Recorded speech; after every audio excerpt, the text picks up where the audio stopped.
All right. So yesterday, we're probably trying to finish up the Vietnam War today. Yesterday we got the French involvement in Vietnam. Their defeat at Dien Bien Phu. We saw how the Americans slowly started to get involved, and we saw how Congress gave Johnson the keys to the war-making machine, also known as the Gulf of Tonkin Resolution. Okay.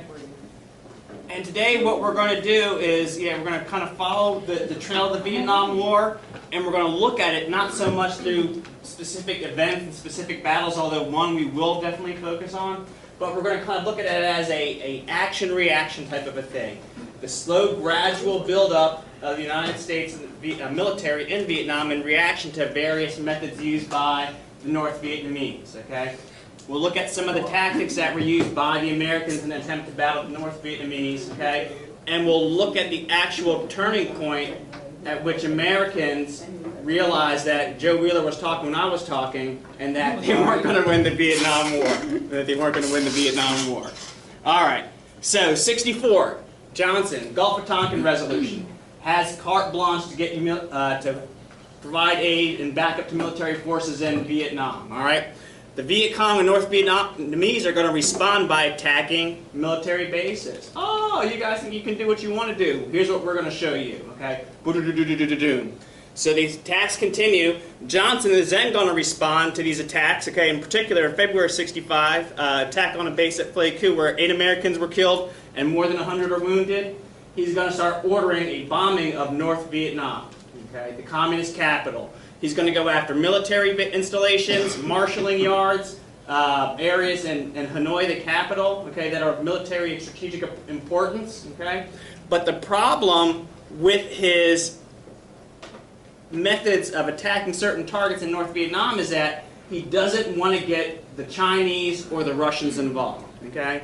The Russians are backing the North Vietnamese by providing them equipment and advisors. The Chinese are doing the exact same thing. Johnson and McNamara, his Secretary of Defense, were around during the Cuban Missile Crisis, okay? And they knew how close we had gotten to getting into an actual shooting nuclear war, and they were shook. They didn't want to have anything like that happening on their watch.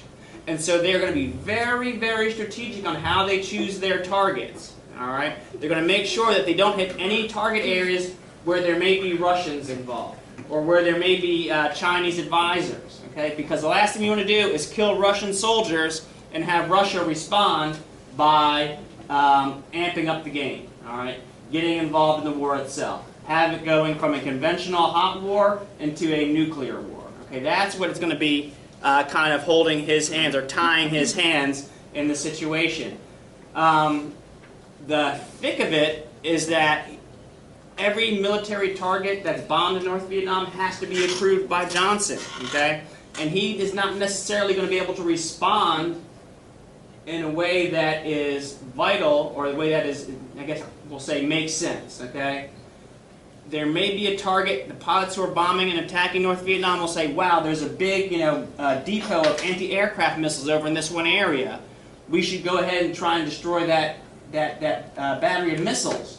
But that battery of missiles may be close to a Soviet advisory base. And Johnson is going to say, no, we won't attack that and destroy those missiles that are shooting down our airplanes. Okay, we're going to go ahead and fight everywhere else, because if we attack those missiles, we may actually kill some Soviet soldiers and the war will escalate. Okay, this over the period of the war is going to cause a little bit of disillusionment by American pilots. They know where the hot targets are. They want to be able to hit these hot targets, but their hands are essentially tied in what's going on. Regardless, we get Rolling Thunder in March of 65 bombing North Vietnam, okay? To whatever level of success it holds, it still sends a message. It's an escalation of the war. Johnson goes on the news and tells the American people that we are bombing strategic targets in North Vietnam and we are winning this war. We are winning this war. And the Americans back at home, for their part, are like, okay, yeah, we're winning this thing. This is good. We like this. We like this. We get soldiers on the ground in Vietnam. We're trying to figure out the best way to fight this enemy, okay, because they're jungle fighters. They're guerrilla fighters. So they'll pop up and attack. Then they'll go back into their secret bases and their hiding spots, okay, and retreat. So the United States Army is going to use a method known as search and destroy, okay? We're going to actively engage finding where these guys are. We're going to try and find their hiding spots. We're going to send folks out on patrols. And we're going to go into villages, and we're going to look under mattresses and look for secret tunnels and secret passages. And wherever we see the enemy, we're going to destroy them. If we are out on patrol and we get attacked by the North Vietnamese, we're going to call in airstrikes and helicopter gunships and artillery, and we are going to decimate the enemy wherever we see them. And to prove that we are decimating the enemy, we are going to use what's known as a body count. So after every interaction we have with the enemy, we're going to look for dead bodies, okay? And as long as we have more of their dead bodies than our dead bodies, then we're winning the war, okay? Now, if you're a lieutenant and you're out there fighting and you go on patrol and you have an engagement with the enemy, okay? And you say that, oh yeah, we had them, we didn't have any injuries. They're going to say, well, how many did you kill? And it's like, well, I don't know. They took their bodies with them. We don't know how many we killed. Oh, that's not good, Lieutenant. We need to know this information. And so you as a lieutenant might start saying, well, yeah, we killed about 5 of them. 5, yeah, we got 5 enemy kills. Yeah, we got 10 enemy kills. It was a good day. We got 15 enemy kills. And those numbers will get reported up to eventually to Johnson, who's going to say, we've killed over 150 enemy soldiers today, okay? We're bombing strategic targets in North Vietnam. We're winning this war. We're winning this war. We're stopping communism right here in North Vietnam, okay? And America is going to be like, good, this is good, we agree, okay? And you're going to get folks that are going to enlist in the Army, folks are going to be accepted when they get into the draft, and it's going to be a good thing. The sucky thing about this whole seek and search and destroy mission and the whole fighting in Vietnam is that it's not a traditional kind of war that we are used to. There's no frontline enemy, frontline us, and our 2 front lines meet, okay? It's this guerrilla warfare. So we can have, 500 troops over in one area, all right, and not find anybody. They'll be over here at another part attacking, okay, another town or something like that with 10,000 troops. Oh, we got to switch everybody around and try and move, playing this kind of cat and mouse game. It is what's going to make Vietnam such a challenging war to fight.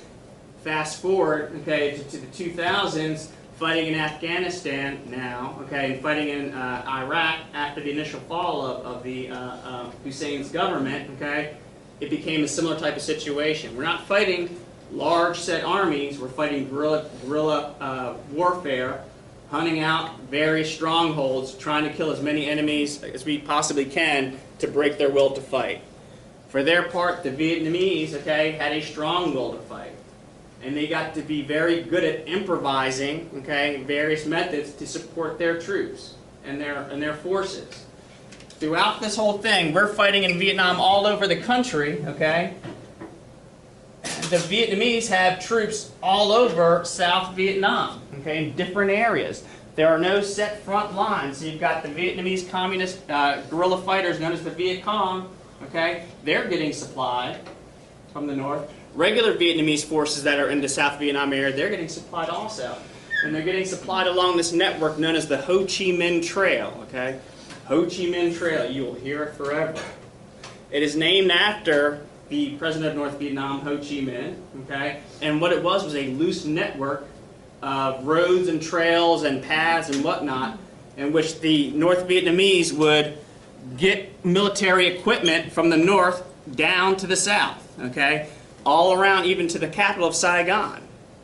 And as you can see this one picture here, they're going to use things such as bicycles, mules, and people, okay, to move things as small as, bags of rice and as large as artillery pieces, 105 howitzers, things along those lines. No big deal. We take it apart, we put it on people's backs, and we walk it all the way down. Does it take 10 people to move a howitzer from North Vietnam to South Vietnam over 30 days? Yeah, probably so, okay? No big deal. We've got the people to do that. And that's what we're going to do. We're going to continue to fight and move and put equipment where we need it, and we'll plan for a big day. We're planning for a very big day, okay? That's what they're doing. They're supplying and they're planning for a big day. For our part, the United States is going to use, we're realizing, well, dang, we know they're down there. We can't find them, though. They're walking by foot. They're, pushing bicycles. So the United States is going to use a chemical known as Agent Orange, okay? We have got to defoliate these forests, these jungles, okay? And we've got to find out where these enemy folks are, where these Vietnamese soldiers are. So we're going to spray different parts of the jungle with this chemical, Agent Orange, Agent White, and Agent Blue, okay? And by the time everything is done, okay, this picture, the resolution is as good as I was hoping for, okay? But beforehand, you can see it's all wooded over here, all right, with the river running through it. By the time we're done spraying it with these chemicals, it's nothing but open land, okay? We're going to defoliate the forests and the jungles. That'll help us find out where these guys are. Did it work? No. Okay. Yeah, you clear out a whole lot of land and everything, for sure, all right? What do the Vietnamese do when they see that their normal trail area is no longer covered by the jungle? They move their trail area, okay? Oh, the Americans have cleared this area over here, no big deal. We'll move our trail and we'll go a little bit further to the east or a little bit further to the west. We're going to keep on going. Because the Ho Chi Minh Trail wasn't a road network. It wasn't a paved road, okay? It's dirt roads. It's footpaths, okay? It's creek crossings, things along those lines. And again, for every action by the United States, the Vietnamese have a reaction, and vice versa. It really goes both ways. It goes both ways. But the Vietnamese are fighting in their home field, okay, their home country. They are fighting to get rid of the outsiders. We as Americans are trying to fight for an ideal ending of containing communism, okay, but we're doing it on somebody else's land. And we are at a strong disadvantage, okay, a strong disadvantage. As I mentioned, the Vietnamese are planning something big. They're using the Ho Chi Minh Trail to kind of supply little depot areas, to get forces prepped up for a big party, so to speak, okay? And the whole time this is happening, again, Johnson's on the news telling the American public, we're bombing these areas, we're killing these people, we're winning this war, and the American public are, all right, we're winning this war. But as this is happening, a couple other things are happening, okay? American body counts are starting to go up, okay?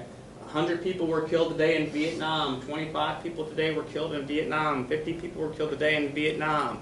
And it's not just happening, you know, once a week we're getting this information, it's coming out daily on the news. Walter Cronkite is there talking about the death count in Vietnam. So you're coming home from work, you're coming home from school, you're watching the news at the end of the day, as most folks did back then, okay? And all you're hearing about is the fighting in Vietnam. The death count in Vietnam.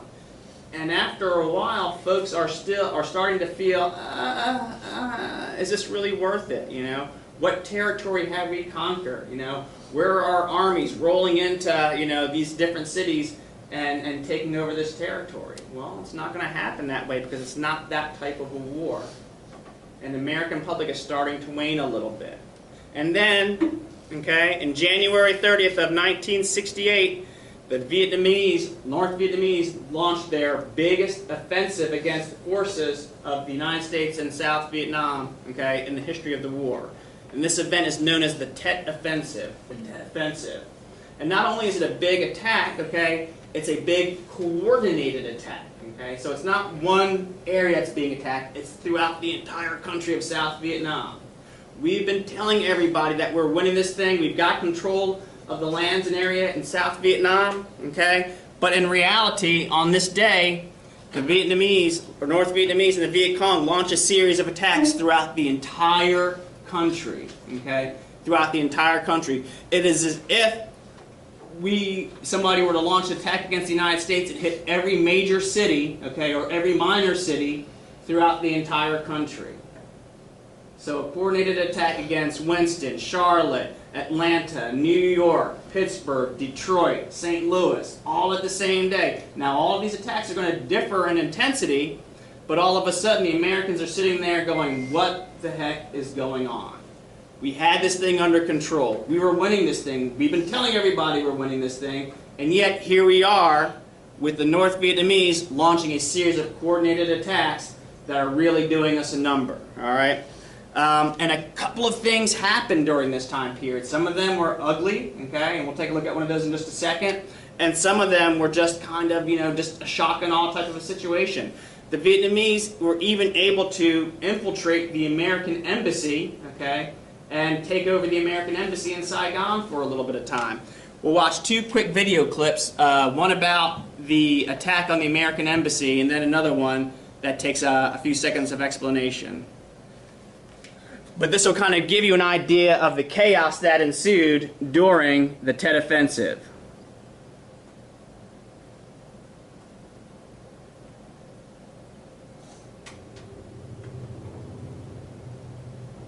Military police got back into the compound of the $2.5 million embassy complex at dawn. Before that, a platoon of Viet Cong were in control. The communist raiders never got into the main chancery building. A handful of Marines had it locked and kept them out. But the raiders were everywhere else. By daylight... You've been watching the news all along and you're being told that we are winning this war. Then all of a sudden, you come home that one day and you're seeing that on the news. Okay, the American Embassy attack, the enemy were carrying M16s. What's going on? What's going on? Okay? And all of a sudden your perspective on the war is starting to change. And not just your perspective, okay, but maybe the guy down the street's perspective. Maybe in the media the perspective. Maybe in Congress the perspective is going to start changing.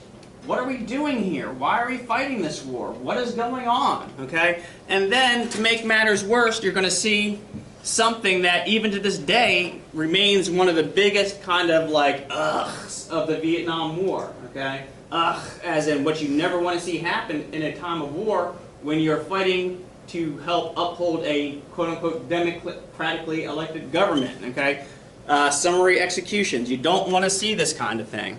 But this is what we end up seeing to know that something's not right. And again, folks are going to start questioning, why are we here? Why are we here?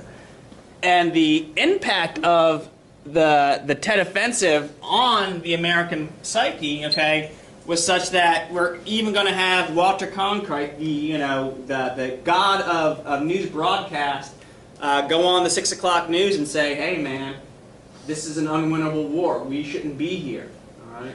And it's at this time that we're going to see things start to happen, kind of shift in America in regards to the war effort, okay? Shift in America in regards to our trust of the government, okay? Shift in America and its response to dealing with these types of situations. Cronkite's going to say, again, this is unwinnable. Folks are going to realize that we don't need Johnson as president, okay? And he's going to end up not resigning, but he's not going to ask for re-election. He's not going to seek re-election, okay? And his ratings are going to drop through the floor, okay? His low ratings are going to make Trump's ratings look like, Trump is the best man in the entire world. It's going to be that kind of a situation. Now, for their effort, okay, the Viet Cong and the North Vietnamese, all those places that they attacked and everything, they were repelled, okay? They lost all of the battles. The American soldiers went in, reclaimed all that land, no big deal. Okay? They lost the battles, but they won the war in that they were able to do what they wanted to do. Change Americans' attitudes towards the war. Now all of a sudden, all of those folks that were like, yeah, this is it, this is great, we're fighting communism, are like, I ain't going to Vietnam, I ain't done nothing about none of this stuff. Okay? That's what we're going to start see changing in our society. And I'm going to push through this next section because I really want to get through this